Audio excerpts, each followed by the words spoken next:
చంటి వాళ్ళ అమ్మ మెలకువలోకి రావటంతో చంటి వాళ్ళ అమ్మ దగ్గరికి వెళ్ళి అమ్మ అని చెప్పేసి అయితే అంటూ తన చేతులు పట్టుకుంటూ ఉంటాడు. ఇంతలో అక్కడ ఉన్న వాళ్ళ అమ్మ కూడా చంటి నిన్ను మళ్ళీ ఇలా చూస్తానని నేను అస్సలు అనుకోలేదు అని చెప్పేసి అయితే అలా ఒకరినొకరు చూసుకుంటూ ఉంటారు. ఇంతలో అక్కడ ఉన్న సింధూర అత్తమ్మ అని చెప్పేసి అయితే పిలుస్తూ ఉంటుంది. ఆ మాటలు వినగానే అక్కడ ఉన్న చంటి వాళ్ళ అమ్మ సింధూర అని చెప్పేసి అయితే సింధూరాన్ని కూడా తన చేతులు పట్టుకుంటూ ఉంటుంది.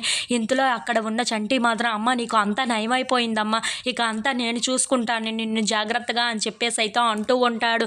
ఆ మాటలు వినగానే అక్కడ ఉన్న వాళ్ళ అమ్మ మాత్రం నువ్వు నా బిడ్డవి కాదురా, నువ్వు గొప్పింటి బిడ్డవి, ఎలాగైనా సరే నిన్ను అందరికీ గొప్పింటి బిడ్డలాగే అందరికీ పరిచయం చేస్తానురా, ఎలాగైనా సరే అందరికీ తెలిసేలా ఈ నిజాన్ని బయట పెట్టాలి అని చెప్పేసి అయితే అనుకుంటూ ఆలోచిస్తూ ఉంటుంది.